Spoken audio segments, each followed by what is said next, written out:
I was literally shocked that the pre-license course does not teach you how to sell real estate. But I realized it probably within 30 days of becoming a Realtor member, when I was forced to become a Realtor member because I needed MLS access.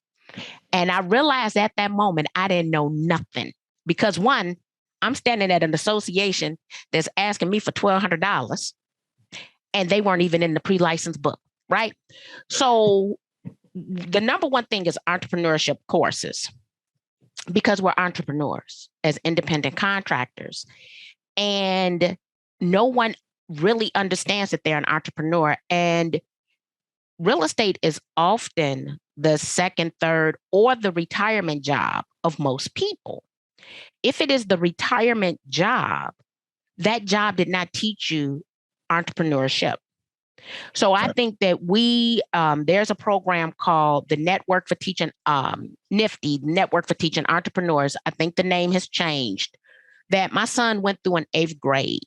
It was a year-long curriculum. I think that we need to have like the Center for Entrepreneurship inside of the world of real estate, because it does not exist. I believe that there needs to be a true sales course. So for 2 years, I was a pharmaceutical sales rep. One of the greatest lessons I learned, and I can pick one lesson from everything, right, was that I needed to be like a chameleon. When I walked into the doctor's office, the doctor did not have to adjust to Marky. In order for me to sell Pfizer products, I had to adjust to the doctor. So what I know now is that it's not about me. It's 100% about the consumer. So we need to have a sales class and sales psychology, right? The third class would definitely be some soft skills, I would call them. So one thing, going back to Skylar, when I read his communication, oh my goodness, I feel like I'm communicating with a peer. Now, mind you, he doesn't have the knowledge. He has good communication skills. Right. And it doesn't sound like a 25-year-old. Now, there are people who do business with him because he's copying me on the email and they know his mama, right? No ifs, ands, or buts about it.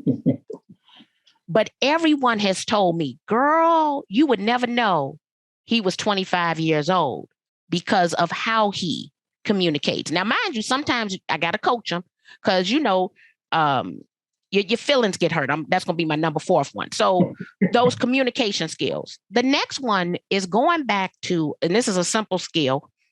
When we go back and we look at license law, everything we're doing is on behalf of the client. So there was a time that I would argue a realtor up and down on behalf of my client. Now, my client didn't ask me to argue on their behalf, right? But maybe the person rubbed me the wrong way. I want to get them straight, right? So one day I had a buyers, and the lady selling the unit wanted to take the microwave. So I'm going to go off about the microwave because it was a part of the contract to the buyer. So when I called my buyer client, I said about the microwave, she says, Marky, you do know we don't really want the 30-year-old microwave, right? She was like, please don't argue about that, right? Let them take it. Let them take it. She says, but be clear. We don't want to have this discussion about anything else. And so it hit me then. They don't want me arguing, right? So what I started to do was I would ask my clients, do you want me to go hard? Do you want me to argue about it? No one ever told me they wanted me to argue. And it changed how I communicated with other realtors. I became, I guess, friendlier in the transaction, right? Because that's not what my clients wanted me to do. So sometimes we're arguing and we're doing all these things that they never asked us to do in the first place. So going back to what does your client want? And ask them how they want you to communicate.